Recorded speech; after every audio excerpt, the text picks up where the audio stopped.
اچھا میں یہاں پہ ایک بات، مجھے وہ حدیث مبارکہ یاد آ گئی جس کا مفہوم کہ سرکار علیہ السلام نے جب یہ پوچھا کہ اپنا اگر تمہارے دروازے کے باہر کوئی نہر بہ رہی ہو اور کوئی شخص اس میں 5 وقت جو ہے غسل کرے تو کیا اس کے جسم پہ کوئی میل رہے گی؟ عرض کیا یا رسول اللہ صلی اللہ علیہ وسلم نہیں، پر میں نماز کی مثال ایسی ہے کہ جو 5 وقت ادا کرتا ہے گناہوں کی میل جو ختم ہو جاتی ہے. یعنی تواتر سے احادیث ظاہر ہے موجود ہیں.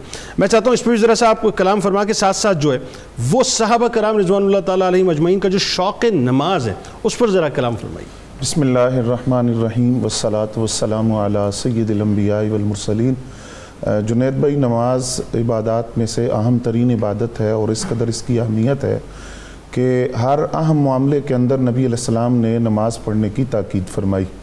خود نبی اکرم صلی اللہ علیہ وآلہ وسلم کو جب کوئی اہم معاملہ پیش ہوتا تو آپ نماز ادا فرماتے، جس کو نماز حاجت کہا جاتا ہے. سورج گرہن کا مسئلہ ہوا تو پھر حکم فرمایا نماز پڑھو. چاند گرہن کا مسئلہ ہوا تو فرمایا نماز پڑھو. حضرت ربیعہ رضی اللہ تعالیٰ عنہ کی معروف حدیث ہے، ان کو جنت میں رفاقت کی بشارت دی، پھر فرمایا کہ سجدوں کے ساتھ میری مدد کرو کثرت سجود کے ساتھ. تو اسی طرح جب قحط سالی کا مسئلہ ہوا تو نماز استسقاء کا حکم دیا.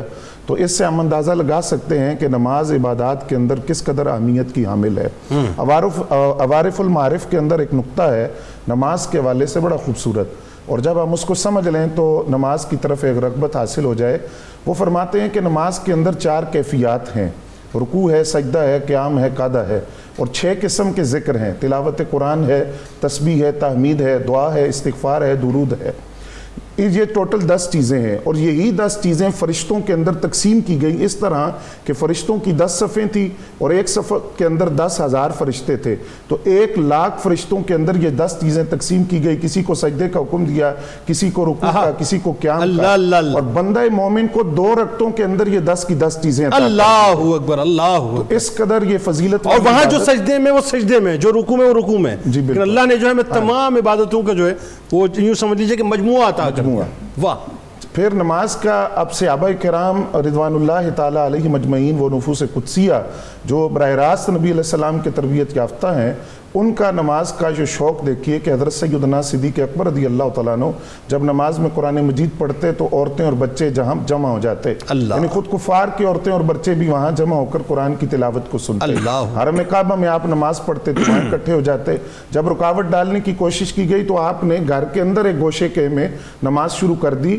وہاں جب آپ اس انداز سے قرآن پڑھتے تو لوگ وہاں بھی جمع ہو کر آپ کی تلاوت قرآن کو سنتے. ابھی آپ نے سیدنا فاروق اعظم رضی اللہ تعالیٰ عنہ کے خط کا ذکر کیا، فرمان کا ذکر کیا. خود ان کا عمل کیا ہے کہ حضرت مسور بن مخرمہ رضی اللہ تعالیٰ عنہ آپ فرماتے ہیں کہ جس وقت حضرت سیدنا فاروق اعظم رضی اللہ تعالیٰ عنہ زخمی ہو گئے تو میں حاضر ہوا. آپ کے زخم کے اوپر ایک کپڑا تھا اور آپ غنودگی کی کیفیت میں تھے. تو اس وقت وہ جو آپ کے اصحاب تھے وہ پریشان تھے کہ کیسے ان کو ہوش میں لایا جائے. تو میں نے کہا کہ اس چیز کا ذکر کرو جس کے فوت ہونے سے یہ گھبرا جاتے ہیں.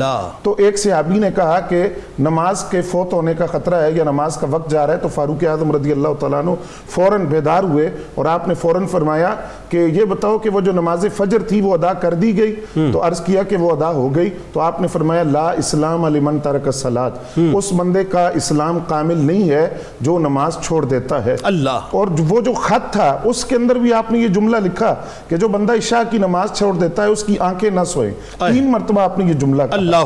حضرت عبداللہ ابن زبیر رضی اللہ تعالیٰ عنہ ان کو تو مسجد کا کبوتر کہا جاتا تھا، اس قدر نماز کا شوق تھا. حضرت حبیب بن عدی رضی اللہ تعالیٰ عنہ جس وقت مقام تنعیم پر ان کو موت گھاٹ کی طرف لے جایا جا رہا ہے تو اس وقت بھی وہ عرض کرتے ہیں، فرماتے ہیں کہ مجھے اتنی مہلت دو کہ میں 2 رکعت نماز پڑھ لوں. وہ 2 رکعت نماز ادا کی انہوں نے جلدی، اور فرمایا کہ میں نے یہ اس لیے جلدی پڑھی ہے کہ تم کہیں یہ نہ کہو کہ موت کے ڈر سے نمازیں لمبی کر دی. لیکن آخر وقت میں بھی سجدوں کی علاوت جو ہے اس کو محسوس کرنا ہے. اور پھر سیدہ کائنات بی فاطمہ زہرا سلام اللہ علیہا سجدہ کیا تو پوری رات گزر گئی. امام علی مقام میدان کربلا میں نماز کا شوق دیکھیے.